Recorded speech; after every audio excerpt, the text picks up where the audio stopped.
அதிமுக பிரமுகர் கொலை செய்யப்பட்ட வழக்கில் 11 பேருக்கு தலா 3 ஆயுள் தண்டனை வழங்கி கீழமை நீதிமன்றம் ஏற்கனவே வழங்கிய தீர்ப்பை தற்பொழுது உயர்நீதிமன்ற மதுரை கிளை உறுதி செய்துள்ளது. இதுகுறித்து கூடுதல் தகவல்களை செய்தியாளர் கருணாகரனிடம் கேட்டு பெறலாம். கருணாகரன், இந்த வழக்கு குறித்து விரிவான தகவல்களை பதிவு செய்யுங்க. கார்த்திகா, அதாவது சிவகங்கை சேர்ந்த கதிரேசன் என்பவர். இவர் அதிமுக மாவட்ட மாணவரணி செயலராக இருந்தவர். இவர் தன்னுடைய குடும்ப, அதாவது தன்னுடைய மகன் பிரசன்னா 10 மற்றும் மகள் மற்றும் டிரைவர் பூமிநாதனுடன் ஒரு காரில் வந்து கொண்டிருந்தார். கடந்த 2012ஆம் ஆண்டு நவம்பர் 14ஆம் ஆண்டு காரில் வந்து கொண்டிருந்தார். அப்பொழுது ஒரு கும்பல் இவர் கார் மீது ஒரு லாரியை மோதி விபத்து ஏற்படுத்தி இவர்களை சரமாரியாக வெட்டியது. அதில் அந்த பெண் குழந்தை தவிர மற்ற மூவரும், டிரைவர் மற்றும் கதிரேசன் மகன் உள்ளிட்ட மூவரும் சம்பவத்திலே பலியாகினர். இது குறித்து வழக்கு பதிவு செய்யப்பட்டு 11 பேர் மீது வழக்கு பதிவு செய்யப்பட்டது. இந்த வழக்கு கீழமை நீதிமன்றத்தில் நடந்து வந்தது. அவர்கள் அந்த 11 பேருக்கும் தலா 3 ஆயுள் தண்டனைகளை வழங்கி உத்தரவிட்டனர். இதில் இந்த ஆயுள் தண்டனை பெற்றவர்கள் 11 பேரும் உயர்நீதிமன்ற மதுரை கிளையில் மேல் முறையீடு செய்திருந்தனர். தங்கள் தண்டனை ரத்து செய்ய வேண்டும் என்று கோரியிருந்தனர். இந்த வழக்கை விசாரித்த நீதிபதிகள் PN பிரகாஷ் மற்றும் P புகழேந்தி அமர்வு கீழமை நீதிமன்றம் உறுதி செய்த அந்த 3 ஆயுள் தண்டனையை உறுதி செய்து உத்தரவிட்டுள்ளது. கார்த்திகா, 2011ஆம் ஆண்டு விபத்து ஏற்படுத்தி அவரை சரமாரியாக வெட்டி கொலை செய்த இந்த வழக்கில் தலா 11 பேருக்கு 3 ஆயுள் தண்டனைகள் வழங்கி தற்பொழுது உயர்நீதிமன்ற மதுரை கிளை உறுதி செய்துள்ளது. இதற்கு அடுத்த கட்ட நடவடிக்கையாக என்ன இருக்கும்? இதில் சம்பந்தப்பட்ட முக்கியமான நபர்கள் யார்? அது குறித்து விரிவான தகவல்களை சொல்லுங்க கருணாகர். ஆமா, அதாவது அந்த சிவகங்கை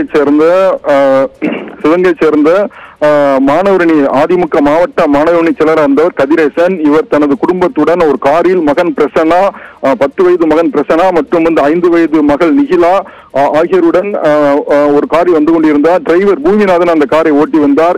அப்பொழுது கடந்த 2012ஆம் ஆண்டு 14ஆம் தேதி, நவம்பர் 14ஆம் தேதி அந்த காரின் மீது ஒரு லாரியை மோதவிட்டு விபத்து ஏற்படுத்தி அந்த காரில் இருந்த அந்த பெண் குழந்தை தவிர மற்ற மூவரையும் படுகொலை செய்தனர். இந்த வழக்கு விசாரணைக்கு வந்த பொழுது போலீசார் வழக்கு பதிவு செய்து அர்ஜுனன், அக்னிராஜ், சத்யராஜ், பால்பாண்டி, சிவக்குமார், லோகநாதன், விஜயகுமார், சுரேஷ் என்ற லினின்குமார், காந்தமலை மற்றும் கணேசன், ஜெயக்குமார் ஆகிய 11 பேர் மீது வழக்கு பதிவு செய்து பல்வேறு மீது வழக்கு பதிவு செய்தனர். இதில் இந்த 11 பேருக்கும் ஆயுள் தண்டனை வழங்கி அந்த கீழமை நீதிமன்றம் உத்தரவிட்டிருந்தது. இந்த உத்தரவை எதிர்த்து தங்கள் மீதான இந்த உத்தரவு தண்டனை ரத்து செய்ய வேண்டும் என கோரி உயர்நீதிமன்ற மதுரை கிளையில் இந்த 11 பேரும் மனு தாக்கல் செய்திருந்தனர். 2017ஆம் ஆண்டு மனு தாக்கல் செய்திருந்தனர். இந்த மனுவை பல்வேறு கட்டங்களாக விசாரணைக்கு வந்தது. இந்த நிலையில் இந்த மனு நீதிபதிகள் PN பிரகாஷ் மற்றும் புகழேந்தி அமர்வு விசாரித்தது. அவர்கள் தீர்ப்புக்காக ஒத்தி வைத்திருந்தனர். இந்த நிலையில் இந்த தீர்ப்பு வழங்கப்பட்டுள்ளது. அதில் அந்த 11 பேருக்கும் வழங்கப்பட்ட 3 ஆயுள் தண்டனையும் உறுதி செய்து உத்தரவிட்டுள்ளது. கார்த்திகா,